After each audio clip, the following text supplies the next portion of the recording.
So recently I built this ship. This is the Scroky class destroyer. It's probably the single most optimized ship that I've ever built.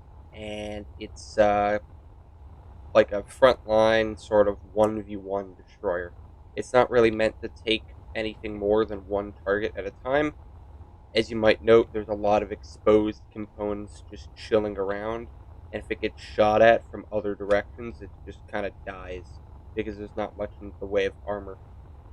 There's really only heavy armor at the front protecting the railguns, and that's it. There's no, like, thick layers, and there's a lot of just random holes in it and stuff. So, yeah, I'm going to quickly go over this.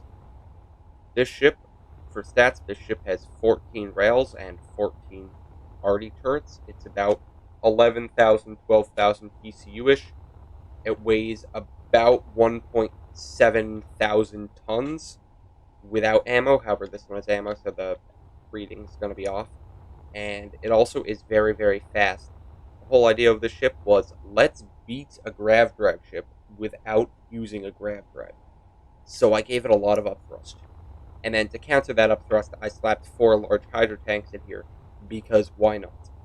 So it's pretty optimized and there's a lot in here. Of course, in order to do that, I kind of had to sacrifice the interior, which isn't the best thing to be doing, but sometimes that's what you have to do to make a ship that performs well.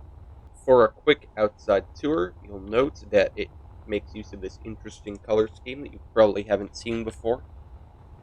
This is like normal dark sci-fi armor stuff that I use as a base on pretty much all my ships, plus this for kind of like greeble paints, and also this for greeble paints, which I thought was interesting. I've been working with greeble paint a lot more recently, and I think it's started to come out nice. And of course, for the main paint job, we have this sort of camouflage, army camouflage, combined with this white. And this was actually inspired off of a military uniform, because the person this was named after is actually a sergeant in the United States Space Force, which is very, very fitting. So that's kind of where the color scheme came from. The one that's on the workshop is different. It's got a different color scheme. But this is the color scheme I like for this ship. So I'm going with it, and I'm sticking with it, and I'm going to be using it on all the servers.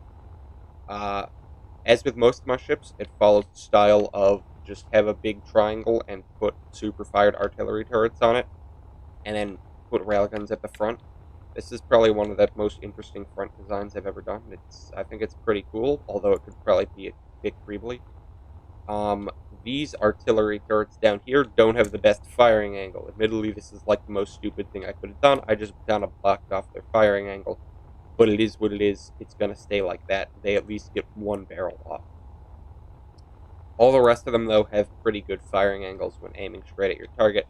And these ones up here are really nice. I really like the placement of these turrets here. One thing to note is that the connector is on the top. This shouldn't be that big of a deal in most cases, as you're probably going to be docking this to the space station.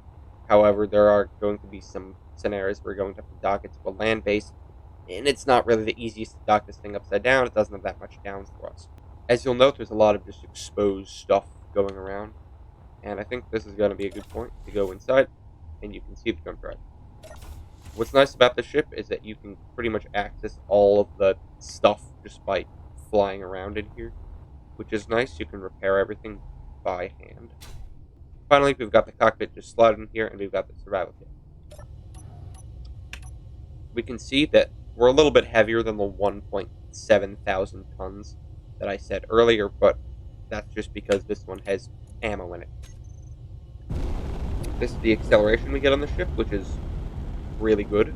And of course, we also have the weapons on here, and we have the railguns, which look pretty menacing. Anyways, this has been an episode of I'm Recording Underwater, and I hope you have a good day. Bye.